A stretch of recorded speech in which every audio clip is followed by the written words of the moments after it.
Olá! Hoje a gente vai mergulhar numa imagem que, nossa, assombra mitos e lendas há séculos, né? Seres com cabeça de cachorro ou chacal, os sinocéfalos. As fontes que a gente tem aqui são bem variadas, viu? Vão do Egito Antigo, passam por relatos de viajantes medievais e chegam até uns debates bem modernos. E é verdade. Prontos para essa investigação? É realmente curioso, né? Como essa figura aparece em tantos lugares, em tantas épocas diferentes. E o material que a gente recebeu, ele desafia a gente a pensar. O que eles representavam, afinal? Eram deuses protetores? Monstros, talvez? Ou uma forma de falar sobre o outro, o estrangeiro? Vamos ter que seguir as pistas que essas fontes dão pra gente. Olha, começando pelo mais conhecido, né? Egito Antigo. Anubis. Sim, Anubis. Acho que é o mais famoso, certo? O deus com cabeça de chacal, guia das almas, ligado à mumificação. As fontes até mencionam que ele era o deus principal dos mortos antes de Osíris, com títulos tipo aquele que está sobre a sua montanha. Exato, mostrando proteção. E aquele que preside a sala de embalsamamento, bem específico. Isso, e não dá pra esquecer do Wepawet, né? O abridor de caminho. Ah, sim. Outro com cabeça de cachorro. Chacal. Pois é, outra divindade canídea. Lobo ou chacal, tem um debate aí, mas ele era associado à realeza, à guerra, a rituais funerários. Ele meio que ia na frente abrindo caminho nas procissões, sabe? Até na barca solar de Ra. Interessante. Às vezes confundiam os dois ou diziam que o Wepawet era irmão de Anubis. Entendi. Agora fico imaginando. Pra quem via de fora, tipo os gregos depois, será que eles olhavam pra essas estátuas e pensavam que era literal? Meio homem, meio bicho feroz? Olha, essa é uma interpretação possível, sim. E talvez explique um pouco como o mito se espalhou, né? Mas para os egípcios, o sentido era outro. Era o que a gente chama de teriomorfismo. Teriomorfismo? É, usar a forma animal para expressar qualidades divinas. A cabeça de chacal ou cão selvagem simbolizava a proteção, essa capacidade de transitar entre mundos, poder. E a cor preta não era só morte. Tinha a ver com o solo fértil do Nilo, com regeneração. Era uma simbologia bem complexa que, talvez, outras culturas simplificaram ou interpretaram mal mesmo. E essa ideia de povos inteiros com cabeça de cachorro, ela pegou, né? Pegou mesmo. As fontes gregas e romanas, tipo os escritos de um tal Ctésias e Megástenes, colocavam eles lá na Índia. Heródoto falava de relatos na Líbia, sobre eles no leste. E como descreviam? Selvagens, morando em montanhas, latindo em vez de falar, caçando. Sim. E o mais incrível é como isso persistiu, né? No século V, Santo Agostinho, ele chegou a discutir se seriam humanos descendentes de Adão. Sério? Santo Agostinho? Pois é. E tem a lenda de São Cristóvão com cabeça de cão.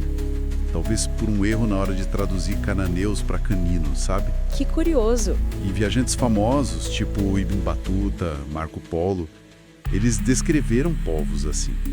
Talvez fosse uma má interpretação de tribos reais, né? Com costumes diferentes, como os Mentawai, os povos das ilhas Andamão. Nossa. Até o Colombo ouviu relatos dos taínos sobre eles. Virou um jeito comum de descrever o outro, sabe? O distante, o desconhecido. Essa imagem do outro, com traços animalescos ou com conhecimentos estranhos, parece que ela ecoa até tempos mais recentes, mas de um jeito diferente. Como naquele caso do povo Dogon lá do Mali e a tal conexão com os sírios que aparece nas fontes. Exatamente. A alegação principal, que ficou famosa com o livro do Robert Campbell, nos anos 70. Ele se baseou no trabalho de uns etnógrafos, Griauli e Dieterlen. A ideia é que os Dogon teriam um conhecimento super antigo e preciso sobre Sirius B, que é uma estrela que a gente não vê a olho nu, e que esse conhecimento teria vindo de extraterrestres. Uau! Mas as fontes que a gente viu também trazem uns contrapontos bem importantes para essa ideia, né? Trazem. E aqui a gente vê um padrão interessante nas análises críticas que surgiram. Autores como Carl Sagan, Ian Redpath e até antropólogos como Walter Van Beek, que estudou os Dogon depois do Griauli, eles levantam dúvidas bem sérias. Sugerem que esse suposto conhecimento pode ter vindo, na verdade, de contatos culturais já no século XX, talvez até do próprio Grioli, quem sabe. Ou que foi uma interpretação meio forçada da cosmologia Dogon, que é riquíssima, mas não parece ter esse foco todo em Sírius ser uma estrela dupla. Entendi. Então, a busca por um conhecimento perdido ou alienígena, às vezes? Às vezes esbarra em explicações mais pé no chão, né? Contato cultural, má interpretação, não tem prova conclusiva de um saber ancestral ou ET nesse caso. Isso me lembrou de outra fonte, aquela Cadáveres Canídeos. Ela aponta uma coisa curiosa. Parece que tem uma falta de figuras tipo cachorro na ufologia e no esoterismo de hoje em dia. É verdade. Comparado com reptilianos ou felinos, por exemplo. Até citam uma exceção, mas que é ficção, de uma wiki de fãs, uns tais Lupians de Sírios com estética egípcia. Parece que a ficção está preenchendo essa lacuna, né? É uma observação muito pertinente que essa fonte levanta.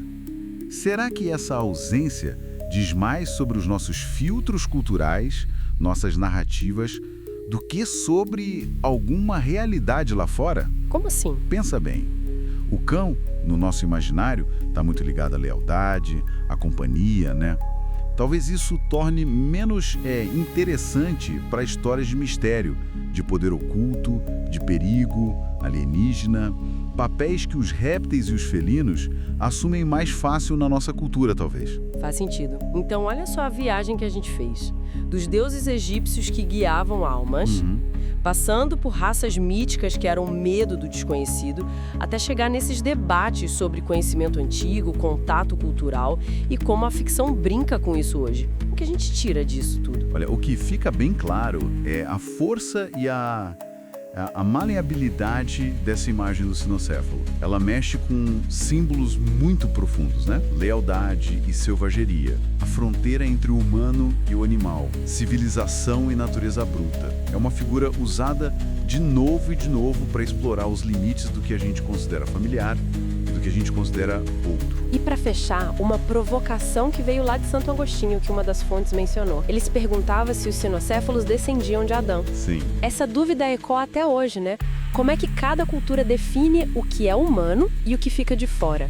E como a gente usa características animais simbolicamente para desenhar ou para apagar essa linha? Exato. Fica aí a reflexão para quem está ouvindo a gente continuar pensando.